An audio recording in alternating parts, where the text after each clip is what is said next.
가끔씩 생각해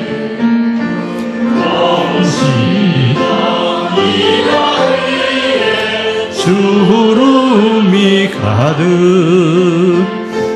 땅 위에 그 무엇이 널 따리요 어머니의 정성 울지었어라 사람의 마음속에 온 가지 소원 어머니의 마음속에 오직 한 가지 그것이 일생을 자식이 가려 삶과 뼈를 갈아서 바치는 마음 인간의 그것이 너를 가리요 어머니의 사랑을 시행하여라.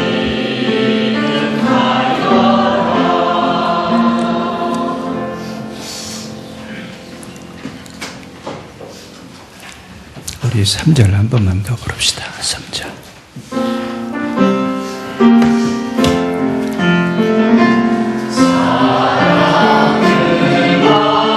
마음속엔 온 가지 소원 어머니의 마음속엔 오직 한 가지 아낌없이 일생을 자식이 하여 살과 뼈를 갈아서 바치는 마음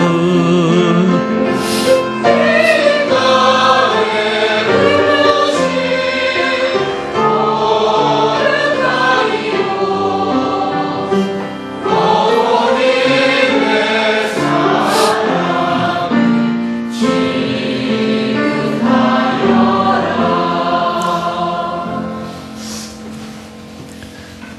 유대교의 납비 예후다가 제자들을 가르치면서 이 세상에서 가장 값진 것이 뭐냐?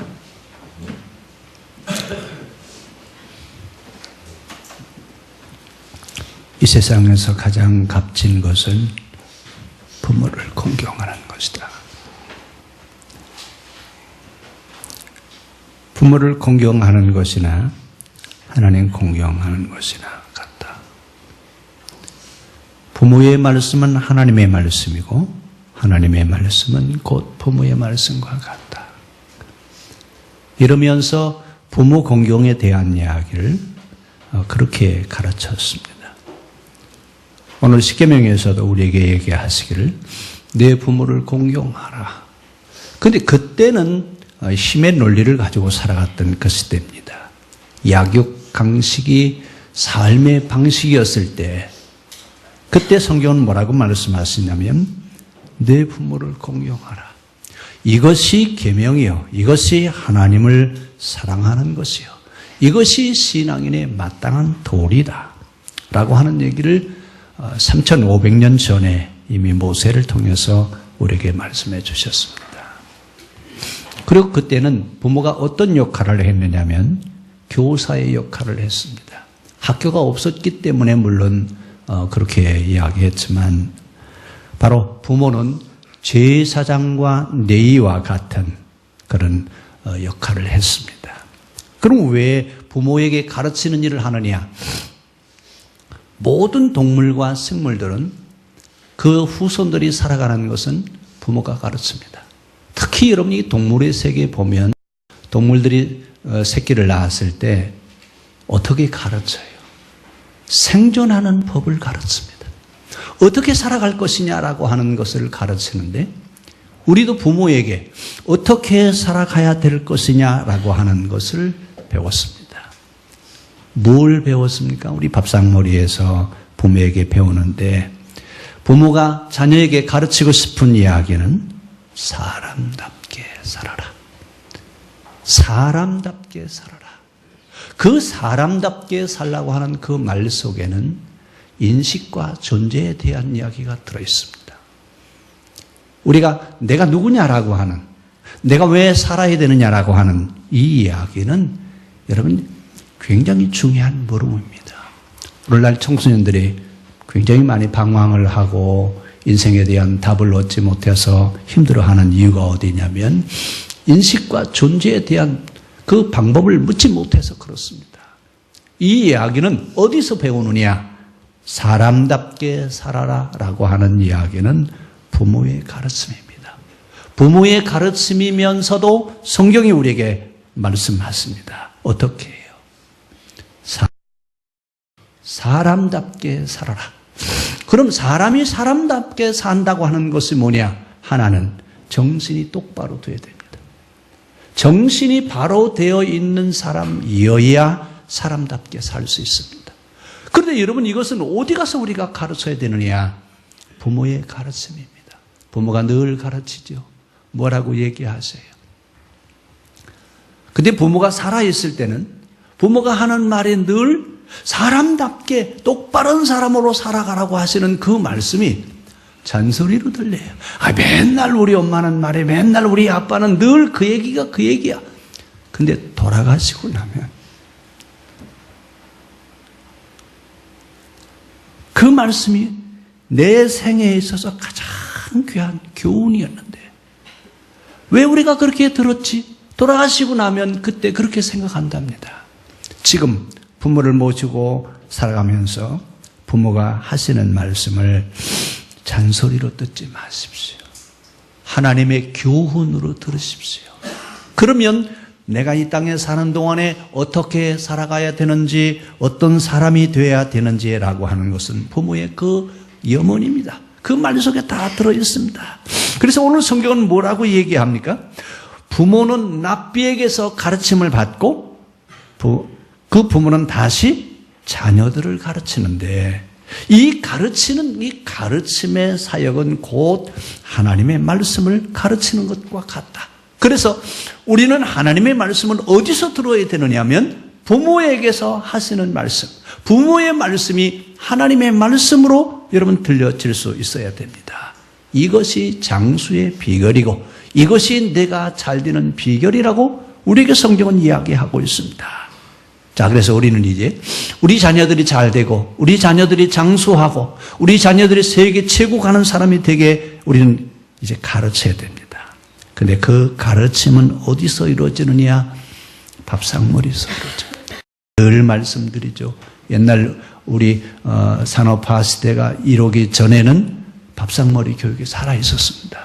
산업화되어지는 사회를 맞으면서 가족이 핵가족화되어지면서 밥상머리 교육이 없어졌는데 이 밥상머리 교육은 아이에게 지혜를 얻게 하는 지름길입니다. 아이가 가장 잘 되게 하는 비결을 가르치는 것은 어디서 가르치느냐? 밥상머리에서 가르칩니다. 그럼 오늘 우리는 정말 중요한 신앙, 어떤 가족의 전통을 가지고 있는데 이게 무너져 버렸어요. 무너졌다고 얘기하면 좀 과한 얘기가 될지 모르겠습니다만 우리 옛날에 대가족제도 있었죠. 참 좋은 것입니다. 할아버지부터 아버지, 손자, 증손자 3대와 4대가 같이 한 집에서 살면서 가족을 구성하는 이런 대가족 제도가 우리나라에 있었는데 세계 어디에도 이런 제도는 없습니다. 그런데 지금 서양 사람들이 이 대가족 제도를 본따서 자기들이 이제 그걸 하려고 그래. 우리는 그걸 잃어버리는데 서양 사람들은 그것을 갖다가 이렇게 좋은 전통이 있는데 왜 그걸 잊어버리느냐. 그러면서 다시 가셔서 이들은 이제 대가족 제도를 만들어 가고 있어요. 어떻게 보면 동양과 서양이 좀 거꾸로 되어 가는 것 같아요. 자, 그런데 우리는 지금 이 좋은 제도들을 잘 활용해서 부모의 말씀이 하나님의 말씀으로 들려져야 되고 그 가르침을 받는 자녀들은 이것이 나를 나되게 하는 부모의 교훈이 여기에 들어있다라고 하는 사실을 기억해야 됩니다. 그러면서 우리는 노인을 보낼 때 헬라적으로 보느냐 히브리적으로 보느냐에 따라 다릅니다. 헬라적으로 보면 나이가 많이 들어서 이제는 더 이상 사용할 수 없는 노폐물과 같습니다. 히브리식으로 보면 지혜의 보고가 노인에게 있어요. 그래서 너희는 흰머리 앞에 고개를 숙이고 노인들 앞에 너희는 겸손하라. 왜요? 그분은 지혜가 가득해요. 인생을 살아오면서 얻어진 경험이 노인들에게 있습니다. 그래서 성경은 노인을 너희는 노인을 공경하라고 그렇게 이야기합니다. 이러면서 내 부모에 대한 공경도 더불어서 같이 이야기하고 있는데, 부모 공경하라고 하는 말은 자식이 잘 되는 비결입니다. 부모를 공경하라고 하는 말은 이 말이야 맨날 부모 공경이라고 그래. 근데 여러분, 부모님이 살아있는 시간은요 오래 있지 않더라고요. 우리의 생각은 오래도록 부모가 살아 계실 것 같아요. 늘 잔소리하던 그 소리가 계속 들려질 것 같아요. 근데 연세가 드시면서 점점 그러시더니 어느 날 가시고 지금은 계시지 않습니다. 살아계실 때 우리에게 하시는 말씀이 잔소리로 들려지지 않기를 바랍니다. 저 말씀은 나 잘 되라고 하시는 얘기야. 그런데 우리는 늘 듣던 자녀들은 어떻게 들어요? 맨날 그 얘기예요. 맨날 만 해요. 이제 맨날 만나기만 하면 그 얘기 한다고. 아니에요. 그 얘기는 부모의 심정이 거기에 담겨 있어요. 부모가 지금 자녀에게 염원하는 말씀이 그 속에 들어있다 그 말입니다. 앞에서 말씀드렸습니다만 살아계실 때는 그것이 잔소리로 들리는데 돌아가시고 나니까 더 이상 들을 수 없는 교훈이 돼버리고 말았어요. 오늘 성경은 내 부모를 공경하라. 이것이 잘 되는 비결이요. 이것이 내가 잘 살게 되는 비결이라고 우리에게 가르칩니다. 왜냐? 올바른 신앙과 올바른 행위는 부모 공경에서부터 시작입니다. 왜냐하면 부모 공경한다고 하는 말은 하나님을 공경한다는 말과 같습니다. 만약에 하나님 공경하는 것과 부모 공경하는 것을 다르게 생각한다면 우리 다시 한번 생각해 볼 수 있기를 바랍니다. 왜냐? 부모를 통해서 우리는 하나님을 만나고 부모의 심정을 이해함으로 하나님의 심정을 이해할 수 있기 때문에 우리는 부모를 통해서 누구를 만나느냐 하면 하나님을 만납니다. 그래서 부모를 공경하라고 하는 말은 곧 하나님을 사랑하라고 하는 말과 같은 말입니다. 분리해 나눠서 생각하지 말고 부모 사랑은 하나님 사랑이고 하나님 사랑은 부모 공경하는 것, 이것이 신앙인들의 도리입니다. 오늘 이 말씀대로 이제 우리는 부모 사랑과 하나님 사랑을 둘로 나눠놓지 않기를 바랍니다. 근데 유대인들은 고르반이라고 하는 말을 썼어요. 고르반이라고 하는 말은 하나님 앞에 11조를 드리고 구제 헌금을 드리고 이러면서 내가 부모에게 드릴 헌금도 여기에 같이 들어있습니다. 고르반 하면 그만이었어요. 이런 부모 공경은 해서는 안 됩니다. 이제 우리가 부모를 공경하는데 그 부모 공경을 어떻게 해야 되겠느냐? 자, 우리는 이 부모 공경한다고 하는 그 말을 부모님은 자식에게 뭘 요구하지 않습니다. 기대하지 않습니다. 자녀가 잘 사는 것, 행복하게 살아가는 것 보면 부모도 행복합니다. 근데 자식이 힘들어하고 자식이 어렵게 사는 걸 보면 부모는 그 자식을 볼 때마다 가슴을 쓸어내리죠. 좀 잘 살았으면 좋겠다. 좀 행복했으면 좋겠다. 부모 공경 어떻게 하면 되느냐? 우리 잘 살면 됩니다. 우리가 잘 살아야 됩니다. 행복하게 잘 살아야 부모를 공경하는 건데, 자, 오늘 이제 부모 공경을 하면서 부모의 가르침과 하나님의 말씀을 다르게 생각하지 말고 동등하게 생각하라고 그랬어요. 왜냐하면 부모의 심정과 하나님의 심정은 같습니다. 그리고 부모가 자식을 가르칠 때는 진심으로 가르치지 거짓으로 가르치는 부모 없습니다. 심지어 그런다잖아요. 도둑질하면서 사는 사람도 자식은 어떻게 되기를 바란다고요? 자기는 비록 도둑질하면서 살지라도 자식은 진실하게 정직하게 살아가기를 바란대요. 부모는 언제나 자식을 가르칠 때 진심으로 이야기하지 그냥 의미 없는 말로 하지 않습니다. 그래서 그의 가르침을 하나님의 계명의 말씀과 같이 들으라고 우리에게 말씀합니다. 그러면서 부모 공경하는 것, 이건 당연한 것인데 그러면 어떻게 부모 공경해야 되겠느냐? 보여줘요. 보여드리십시오.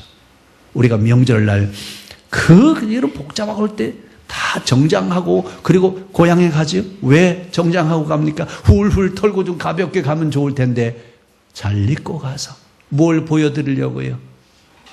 부모님 잘 살고 있습니다. 이렇게 멋지게 잘 살고 있습니다. 이거 보여주려고 여러분 가는 것처럼 효도하는 비결은 어디에 있느냐? 보여드리는 거예요. 뭘 보여드려요? 우리가 행복하게 살고 있는 것을 보여드리면 효도하는 겁니다. 뭐 엄청나게 좋은 걸 사다 드리고 뭐 용돈을 드리면 된다고 그러고 생각하는데 사실은 마음의 위로가 더 큰 효도가 될 수 있습니다. 행복하게 사십시오. 효도하는 겁니다. 부모 공경하라고 하는 말은 곧 행복하게 잘 살아가라고 하는 말입니다. 근데 오늘 우리는 포스트 모더니즘 이후에 우리의 삶은 너무나 달라졌습니다. 그동안에 가지고 있었던 우리의 모든 질서와 사회적인 체계가 다 무너져버리고 동양과 서양에 뒤바꿔져가는 그런 어떤 정체성을 상실해가는 그런 정책 혼란기에 빠져 있는데 성경은 우리에게 뭐라고 말씀하세요? 내 부모를 공경하라. 이것이 내가 거룩하게 되는 비결이다. 이것이 내가 잘 사는 비결이다. 시내산 계약법에서 우리에게 그렇게 이야기합니다. 그러면서 가나안에 들어가는 이스라엘 백성들에게 계명으로 가르쳐주죠. 내 부모를 공경하라. 이것이 내가 그 땅에서 살아남는 비결이다. 부모의 말씀을 하나님의 말씀으로 듣고 부모를 공경하며 살아가는 것, 이것은 너희가 살아남는 비결이라고 가나안 땅에 들어가는 이스라엘 백성들에게 모세는 가르칩니다. 그러면서 그 가나안 땅에 들어가고 있는 그들에게 보여주라고 하는 말은 그들은 약육강식의 논리로 살아가고 있지만 우리는 부모를 하나님처럼 공경하면서 살아가고 있는 것을 가나안 땅에 가서 보여주라 그 말입니다. 그러면서 그 사람들로 하여금 우리가 지금 어떻게 살고 있느냐라고 하는 것을 보여주는데, 여러분 결국 부모 공경한다라고 하는 말은 최고의 윤리의식을 가지라는 얘기입니다. 최고의 정신력 속에서 부모를 공경하는 공격이 나오지 하라고 해서 하는 것은 아닙니다. 결국 기독교인들에게 부모를 공경하라고 하는 말은 최고의 윤리의식과 최고의 정신력으로 살아가는 그리스도인이 되라고 하는 말과 같은 말입니다. 우리의 정신력은 최고의 정신력과 최고의 윤리 기준을 가지고 살아가는 그 사람들이 부모를 공경할 수 있다라고 하는 얘기입니다. 오늘 부모 공경하라고 하는 말은 결국은 최고의 윤리의식을 가지고 있고 정신력으로 살아가는 사람이 되라고 하는 이야기입니다. 이렇게 이해하고 있을 때 그 당시는 어떤 상황이었냐면 약육강식의 논리로 살아갑니다. 강한 자만 살아남고 약한 자는 살아남을 수가 없습니다. 힘의 논리로 살아가고 있을 때 뭐라고 말씀하세요? 힘의 논리가 아니다. 힘으로 살아가는 것이 아니라 최고의 윤리의식과 최고의 정신력으로 내 부모를 공경하는 삶을 살아라. 이것이 내가 잘되고 내가 행복한 비결이요 내가 장수하는 비결이라고 성경은 우리에게 가르치고 있습니다. 오늘 사람이 살아가는 방법은 고대 사회는 약육강식의 논리로 짐승처럼 살아갔습니다. 그런데 사람이 사는 곳에는 법과 진리와 하나님의 말씀이 지배할 수 있어야 됩니다. 오늘 더더군다나 우리는 그리스도인으로서 살아가야 되는데 그리스도인으로 산다라고 하는 말은 법과 원리와 이치와 진리에서 벗어나지 않는다는 얘기입니다. 진리를 따라 살아간다라고 하는 이야기입니다.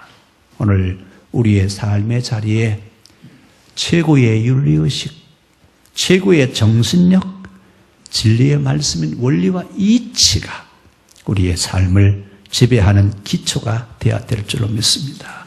그럼 이런 것들을 이루어가기 위해서 오늘 내가 거룩하니 너희도 거룩하게 잘 살아가라고 성경은 우리에게 가르칩니다. 거룩하라고 하는 말은 올바른 신앙과 올바른 행위를 할 수 있는 사람이 되라고 하는 이야기예요. 우상 종교를 섬기는 사람들에게는 윤리의식이 없습니다. 그들은 예배를 잘 드립니다. 제물도 잘 드리고 아주 기도도 많이 하죠. 그러나 그들이 가지고 있는 윤리의식은 하등 종교의 윤리의식을 가질 수밖에 없었습니다. 그런데 이런 하등 종교의 윤리의식을 가지고 있는 그때에 성경은 우리에게 뭐라고 말씀하신다고요? 내 부모를 공경하라. 다른 종교에서는 볼 수 없는 이 일을 우리에게 하라고 얘기합니다. 우리 기독교가 처음 우리나라 들어왔을 때 기독교는 부모를 공경하지 않는 그런 종교다라고 하면서 많은 그런 힐난을 받았는데 실제는 유교보다도 기독교는 더 한 차원 더 높이 있는 부모 공경을 이야기하고 있습니다. 기독교는 효의 종교입니다. 기독교만큼 부모 공경, 효에 대한 이야기를 하는 종교가 없어요. 근데 우리는 지금 그건 유교적인 것이다라고 얘기하면서 한쪽으로 제쳐놨는데 그렇지 않습니다. 기독교는 효의 종교입니다. 기독교인은 부모를 공경하되 누구처럼 공경한다고요? 하나님처럼. 위에 하나님이 계시다면 아래는 누가 계셔요? 부모가 계셔요. 이러면서 이제 부모의 심정은 하나님의 심정이요, 하나님의 심정은 부모의 심정입니다. 부모를 통해서 우리는 하나님을 볼 수 있습니다. 우리를 대신해서 죽으시는 대속의 죽음을 죽으시는데 부모는요, 자식을 위해서 자기 목숨을 내어놓고 사시는 분이 부모예요. 그래서 우리 흔히 그러잖아요. 아이들, 우리 오래전에 그런 일이 있었죠. 영아 사망률이 참 많았었어요. 그때 뭐라고 그래요? 자식이 죽으면 부모의 가슴에 묻는다고. 부모는 돌아가실 때 그걸 못 잊어버리시더라고요. 제 어머니도 보니까 제 밑에 동생이 나서 일주일 만에 딱 돌아갔다는데 돌아가시기 전에 그 아이를 찾는 거예요. 그래서 당신은 가슴에다 묻고 누구도 아는 얘기가 아닌데 그걸 자기 스스로 그런 얘기하는 걸 보면서 부모는 자식을 잊을 수 없구나. 마지막 갈 때까지 자식들을 가슴에 묻고 하는 것이 부모로구나. 여러분, 우리가 이 부모를 이제 공경하라고 하는 말은 가장 올바른 삶입니다. 하나님을 섬기면서 실천하는 삶이 뭐냐? 하나님을 사랑한다라고 하는 것이 뭐냐? 부모 공경하는 것. 이것이 바로 하나님 섬기며 하나님을 사랑하는 겁니다. 이것이 잘 되고 잘 사는 비결이라고 성경은 가르칩니다. 내가 잘 되고 내가 복받는 비결, 내가 행복해지는 비결이 어디 있느냐? 내 부모를 공경하는 것. 이것이 최고의 기쁨이요, 최고의 행복해지는 비결이라고 우리에게 말씀하고 있습니다. 오늘 성경이 가르쳐 주시는 말씀 그대로 내 부모를 공경하라. 내 부모를 공경하라고 하는 말씀 우리 다시 한번 기억하면서 우리 아까 불렀던 노래 한번 다시 부르고 또 기도하겠습니다.